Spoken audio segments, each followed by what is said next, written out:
ताज्या घडामोडींसाठी पहा फक्त महाराष्ट्र 18 न्यूज बुलेटिन। 24 जून रोजी जयवंत शीद आणि त्यांचा मुलगा मंथन याला शेडूंग टोल नाक्यावर तेथील कर्मचाऱ्यांनी जबरी मारहाण केली आहे। मंथन याच्या हाताला फ्रॅक्चर केलाय। त्याच्या हातातून अजूनही रक्तप्रवाह होत असल्याने त्याला अतिदक्षता विभागात उपचार सुरू आहेत। या प्रकरणी टोल कर्मचारी, मॅनेजमेंट, कंत्राटदार, तेथील सुरक्षारक्षक यांच्यावर अनुसूचित जाती आणि अनुसूचित जमाती अत्याचार प्रतिबंध कायदा 1989 नुसार गुन्हा दाखल करावा अशी मागणी Republican party of India Athawale गटाचे पनवेल महापालिका क्षेत्र अध्यक्ष प्रभाकर कांबळे यांनी केली आहे। ॲट्रॉसिटी ॲक्ट नुसार गुन्हा न दाखल झाल्यास तीव्र आंदोलन छेडलं जाईल असंही प्रभाकर कांबळे यांनी सांगितलंय। शुक्रवारी प्रभारी सहाय्यक पोलीस आयुक्त पनवेल यांना शिष्टमंडळानं निवेदन दिलं आहे। यावेळी जयवंत शीद, सुरेंद्र सोरटे, सचिन वाघमारे, बाळू वाघमारे, रवींद्र पवार, मच्छिंद्र कातकरी उपस्थित होते। मी राहिला कंपोस्ट खोपुले वेरी ठाकूरवाडी इथे राहतोय। तर आम्ही माझं एंजिओप्लास्टी आणि एंजिओग्राफी झालेली आहे आणि त्याची चेकअपसाठी मला बी&जे हॉस्पिटल कामोठे बागुल डॉक्टर यांच्याकडे जायचं होतं। त्यासाठी मी मुलाला ड्रायव्हिंग करायला सांगितले आणि खोपोलीतून निघाल्यानंतर आम्ही लगेचच शेडूंग टोल नाक्यावर पोहोचलो। तर त्या अधिकाऱ्यांना आम्ही फास्टॅग दाखवला। फास्टॅगमध्ये बॅलन्स नाही म्हणून असं त्यांनी सांगण्यात आलं। तर त्यानंतर आम्ही त्यांना एक आदिवासी समाजाचं कार्ड दाखवलं की बाबा आपली गाडी इथं फ्री केलेली आहे, यांना सोडतात इथून नेहमी। तर त्यांनी तो कार्ड आपला आदिवासी समाजाचा 3 वेळा पाहिला आणि 3 वेळा फेकून दिला त्यांनी।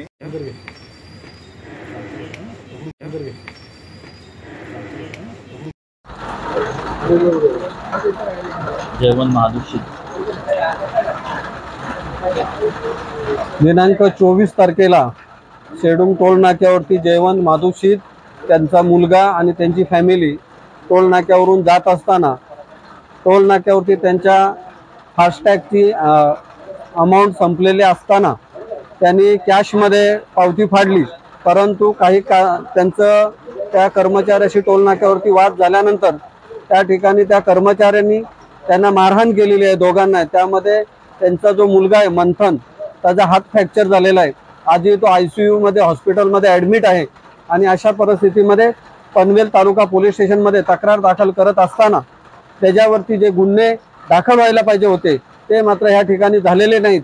आज आम्ही मंथनचे वडील जयवंत शीद आणि आम्ही सगळे RPIच्या वतीने या ठिकाणी ACP साहेबांना निवेदन द्यायला आलो आहोत की आदिवासी समाजावरती हा जर अन्याय होत असेल तरी रिपब्लिकन पार्टी ऑफ इंडिया ते कधीच शांत राहणार नाही। कारण रिपब्लिकन पार्टी ऑफ इंडिया ही आदिवासी सगळ्या बांधवांना आपला छोटा भाऊ समजते आणि आमच्या छोट्या भावावर जर कोण अन्याय अत्याचार करत असेल तर रिपब्लिकन पार्टी ऑफ इंडिया कधीच सहन करणार नाही। हे आम्हाला सन्माननीय आठवले साहेबांची शिकवण आहे आणि आम्हाला डॉक्टर बाबासाहेब आंबेडकरांनी जो संविधान दिलेला आहे त्या संविधानाचा आदर ठेवून जर कोण आदिवासींवरती अन्याय अत्याचार करत असेल आणि इथल्या तालुका पोलीस स्टेशननी जर ॲट्रॉसिटी ॲक्ट दाखल करून घेतलं नाही तर येणाऱ्या 8 दिवसामध्ये आम्ही रिपब्लिकन पार्टी ऑफ इंडिया आणि बिरसा मुंडा संघटनेच्या वतीने, आदिवासी संघटनेच्या वतीने मोठा एक मोर्चा काढू।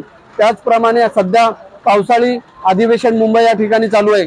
त्या अधिवेशनामध्ये सुद्धा महाराष्ट्राचा बिहार कसा होतोय हे आम्ही अधिवेशनामध्ये मुद्दा उपस्थित करून दाखवून देऊ आणि पुन्हा एकदा इथल्या ह्या पोलीस प्रशासनाला विनंती करतो का त्यांनी जो काय आता त्यांच्यावरती 423 आणि इतर गुन्हे दाखल केलेले त्याच्यामध्ये ॲट्रॉसिटी ॲक्ट कलम ॲड करावा असं या ठिकाणी विनंती आहे। त्याचप्रमाणे त्यांनी नुसते पेपरवरती गुन्हे दाखल करून फायदा नाही, तर जे काय 8 आरोपी आहेत त्या 8 आरोपीतल्या एका सुद्धा आरोपीला अजून अटक केलेला नाही। म्हणजे आदिवासी आज देश स्वतंत्र होऊन 70 वर्ष जरी झाले असले तरी इथल्या आदिवासींना, इथल्या वंचितांना न्यायापासून आजही न्यायासाठी भांडावं लागतं, रस्त्यावर उतरावं लागतं। ही जर अवस्था असेल तर या गोष्टीचा आम्ही निषेध करण्यासाठी आणि आदिवासींवरती किंवा इतर समाजावर जर का अन्याय होत असेल तर त्याला वाचा फोडण्यासाठी आम्ही आज ACP साहेबांना भेटलोय।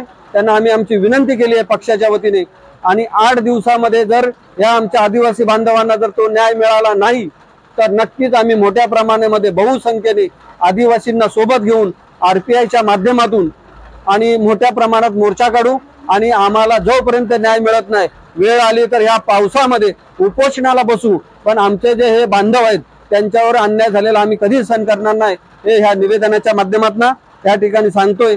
आणि पोलीस प्रशासन आम्हाला नक्की सहकार्य करेल, आदिवासींच्या पाठीमागे ठामपणे उभा राहील अशी अपेक्षा ठेवतो।